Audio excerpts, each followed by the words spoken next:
Hello, this is Dave Hurwitz, Executive Editor at ClassicsToday.com, here to ask that musical question: did Simon Rattle make any great recordings in Birmingham?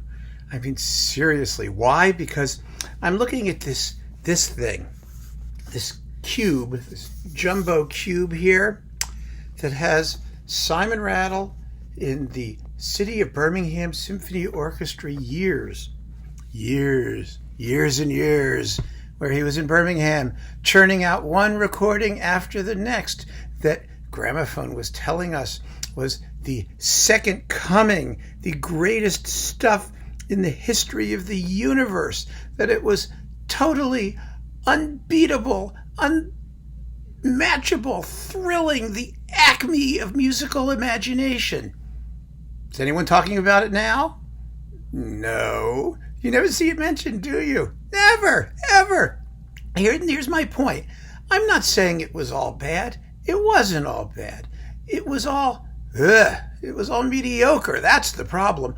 The question I have is this.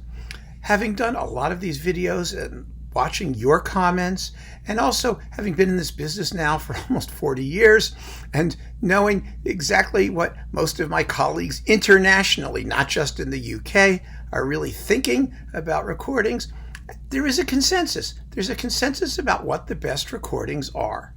And which of Simon Rattle's Birmingham recordings make that consensus? Zero. Snake eyes. Nada. Nothing. Nobody cares. It might as well have never have existed for the most part. But there's an exception, and I'm going to keep you guessing till we get to that exception. First, I just want to explain why. I mean, this is crazy, wasn't it? You know, when Rattle first started making recordings in Birmingham, he did wonderful, wonderful things locally. He really did. He raised that orchestra to international acclaim. He was the source of tremendous civic pride. He was a local hero, and rightly so. That was all terrific, even though when he left, the orchestra was bankrupt. Well, you know, we can overlook that little detail, can't we? Because that's just the government's fault for not continuing to shell out money on a losing proposition, right? Anyway, but the point is, he achieved genuine musical results and made a lot of people very happy, and a lot of record buyers very happy. And, you know, who am I to criticize that? That's not the point, is it? We're talking about the international marketability of a legacy. The legacy, right? And, I mean, I'm looking through these things, and it's just like, you know, okay, he did a John Adams disc. That's nice. He did Thomas Addis's Asila. We're all talking about that, aren't we? Bartók's Concerto for Orchestra, the Miraculous Mandarin. Does anybody care? He did a lot of Benjamin Britten. Some of it was unusual, and some of it was really quite good. And he did a very good War Requiem. I like that performance very much, and still do. But, you know, does anyone want Young Apollo? Is anyone listening to Rattle's Young Person's Guide to the Orchestra? He did Bruckner 7. Holy crap, who remembers that? Who pays attention? A Debussy disc with Image and Jeu. That was really necessary. Elgar's The Dream of Gerontius. Holy cow. That was him, you know, paying homage to the obligatory necessity of every English conductor and English orchestra to do major works of Elgar. And that's all you can say about it. I remember the reviews of that, where they were talking about how fabulous it was and how wonderful it was.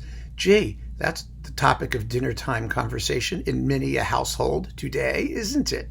Ooh, after dessert, let's go play Rattle's recording of The Dream of Gerontius. Come on, kids, let's go. Yeah, I mean, come on, who are they kidding? I mean, then we got, let's see, there's a Granger disc. Haydn's The Creation. He did The Creation. I mean, Henze Symphony No. 7, that was a dog. Oh, the worst ever Glagolitic Mass. Horrendous. A complete Mahler cycle. I mean, this was the second coming of Jesus in the, you know, gramophone when these Mahler performances came out. I was listening to them and reviewing them at the time, and, you know, I'm not trying to pat myself on the back and saying I thought they were lousy. I just thought that they were a non-happening. Turns out they were, doesn't it? The Messiaen Tarangalelo Symphony. Oh, we really needed that. Then there's Nielsen's Fourth. That was dreadful. Let's see. Oh, that original Rachmaninoff Symphonic Dances. That was quite good. He did some Ravel. Holy cow, lots of Ravel. Why? Why? I don't understand. And he did a complete Sibelius cycle. He did the Shostakovich Fourth. No one notices that. Lots of Stravinsky, too. Nobody cares. It's all been done better by other people. I mean, the Sibelius cycle really blew my mind. Why? Because he originally began with Symphony Number 5 with the Philharmonia, and then he did the whole cycle. And I just remember when the seventh came out. It was just this slow, heavy, thick, dreary, droopy. And I remember the Gramophone reviewer, I think it may have been Robert Layton, but don't quote me on it, talking about, one was a red, he was done with two performances. One was a red supergiant, bloated solar something, and the other was a white hot dwarf. And it was just such bull. And here's the thing. I saw Simon Rattle do that symphony live subsequently.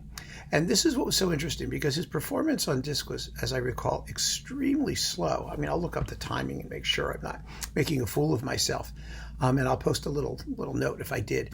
But I remember it being very, very slow and heavy and dreary. But then I saw him do it live at this very weird orchestral concert that consisted of, it was a Haydn symphony, Sibelius 7, Petrushka, and La Valse. I think that was the program. It was just this hodgepodge.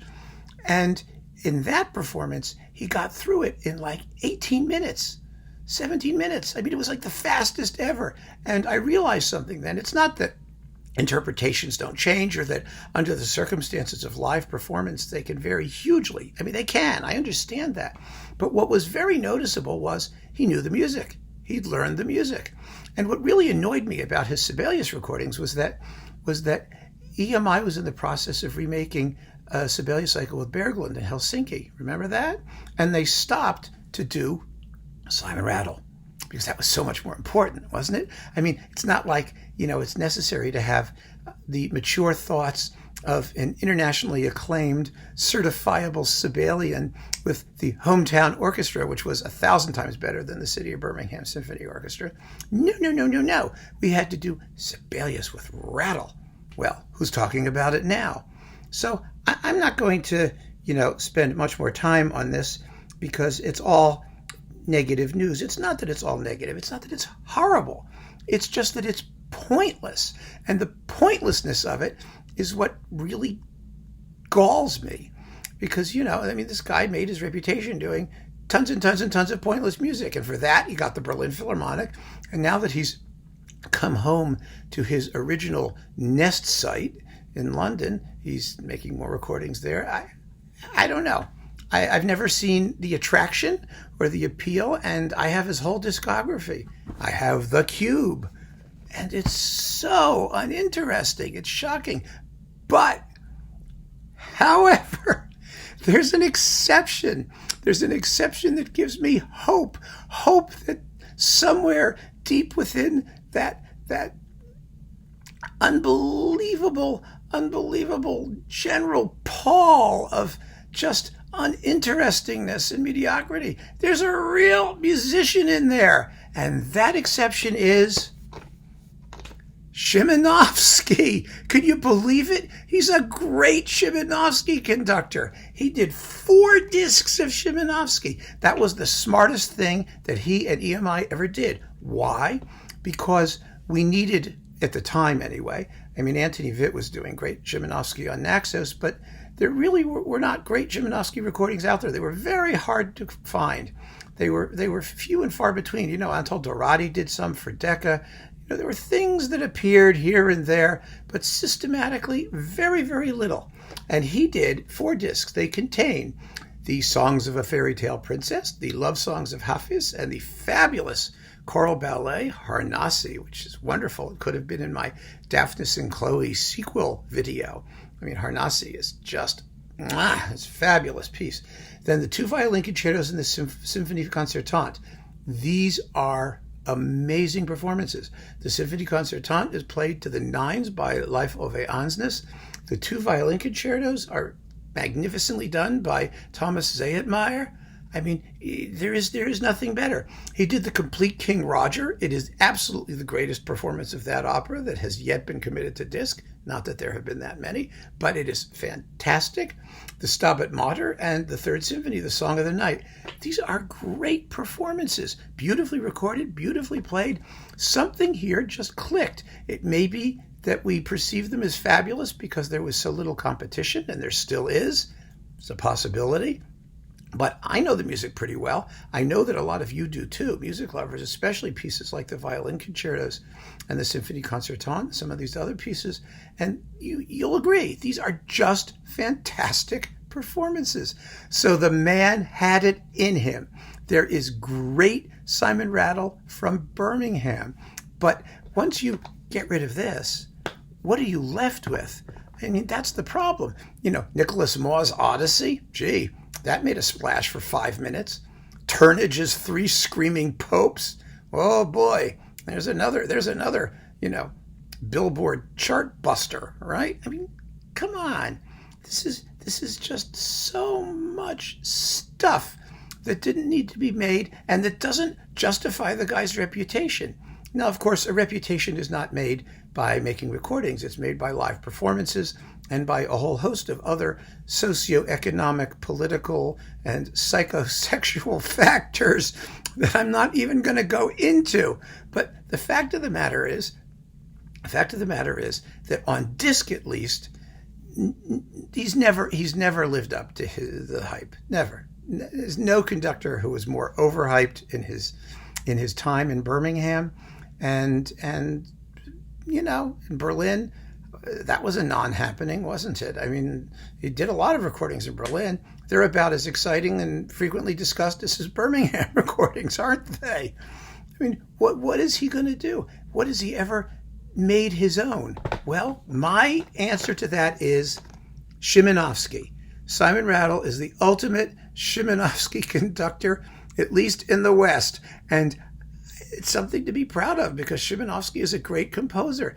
If he had the sense to really make a passionate push for this music, to play it more frequently, to travel with it, to say he believed in it, to make a case with his clout, with his cachet, he really could have done something for Szymanowski, who's a composer that deserves to have something done about. But in the meantime, we have these superb Szymanowski recordings by Simon Rattle and the City of Birmingham Symphony Orchestra, which just goes to show that if you keep listening long enough, you're going to find gold. Thank you. Keep on listening, folks, and I hope you enjoyed this chat.